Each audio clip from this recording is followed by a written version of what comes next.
Hi, this is Rabino from DevilsDigest.com, reporting from Arizona State's Spring Practice Media Day, along with redshirt freshman defensive lineman Amiri Johnson. And Amiri, I'm not going to beat around the bush. I'm going to ask you what all ASU fans want to know. How can somebody gain 50 pounds of good weight in just a very short year? Really, it was just about trusting the process and trusting my coaches and trusting the program that they put forth for me. And I really just had to buy in and eat the right things and make sure that I put in the work in the weight room to really get to where I needed to be. So it was great. Can you give an example of what your daily diet was as you were going through this process? Honestly, it was just everything. Like it was kind of eat as much as possible. Coach Joe would always tell me, like, get another plate, you know, chicken, steak, all kinds of things. So it was good. It was good. Now, obviously, when you came over here at Arizona State, you figured, okay, I need to put on weight. But has this kind of happened just a little too quick? I mean, still impressive results, but it's a little too quick than you thought it would? Yeah, it was a lot quicker. I mean, I knew what I wanted to do going into this season. I knew I needed to be at in a different mindset, a different player than I was last season. So I feel like it was good. Like, I just did what I needed to do to get here. So it was good. Okay, and then just to bring everybody up to date, what's your current weight right now? 263. 263. And that's how many pounds since you arrived here? I arrived here at 213, I think. Yeah, so it was... Yeah.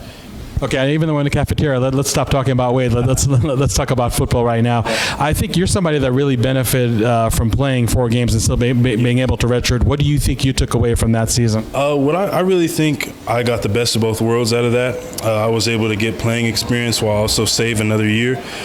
So it was nice to get that experience, you know, get the jitters out against Michigan State first, and then get that experience of, you know, sometimes you got to go through negative things as well. So, you know, missing a sack against UCLA, you know, I always, during this offseason, I just have that in the back of my mind, you know. So it's a great thing to drive me through this offseason, so it's great. And I know that 4-game redshirt rule maybe kind of hurt you a little, because I know at the end of the season you could have played more, but that would mean burning the redshirt year. Was that a hard decision when the coaches told you, hey, Amiri, we want to hold you back for 2020? It was hard, of course, but I feel like I trust this staff so much that I knew that they had my best interest at heart, and so I just trusted it, and I believe what they say, and so it was good. That was fine, yeah.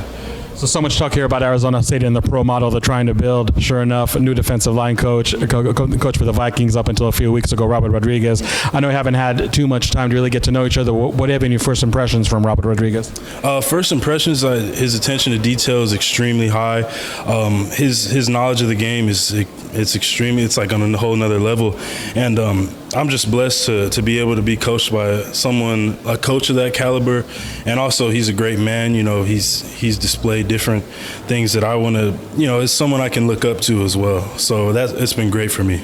Even before Rodriguez arrived at Arizona State, a lot of talk about now moving to a 4-man front as a defensive lineman. That's music to your ears. Oh yeah, it was great. When I heard about that, I was so excited. I was super excited to be coached by, you know, Antonio Pierce and Marvin Lewis. Like, it's just a blessing, all of it, for sure. So what's the vibe out now on defense? I mean, I got to think, I know you, as much as you're excited about all the new coaches and everything, so much turnover, losing 3 coaches from last year on that side of the ball. I mean, as a player, do you just kind of just roll, you know, roll with it, you know, just deal with it as it comes along, or is it maybe like a 1-week period where it just takes really, really hard to adjust to that? Honestly, the transition was relatively smooth. I mean, you know, I trusted our head coach, Herm Edwards, to put the right people in place, and he did, of course. So they, you know, Coach Lewis and Coach Pierce have made it extremely simple for us. You know, they've helped us along the way, you know, been patient. So it's been a really smooth transition. It wasn't too sudden or anything like that. So it was good. And last question, Amiri, when the spring practice concludes, what are some of the items on your checklist that you really have to make sure that you are checking them off? I really want to get more efficient with my hands and feet. I want to come out of spring practice a whole different player. That's my goal. That's my mindset for this year, because I feel like last year was horrible to my standards. You know, I feel like I really can do better, and I just want to be a completely different player coming out of spring. Amiri, thank you very much. And for Amiri Johnson, this is Rabino reporting for DevilsDigest.com.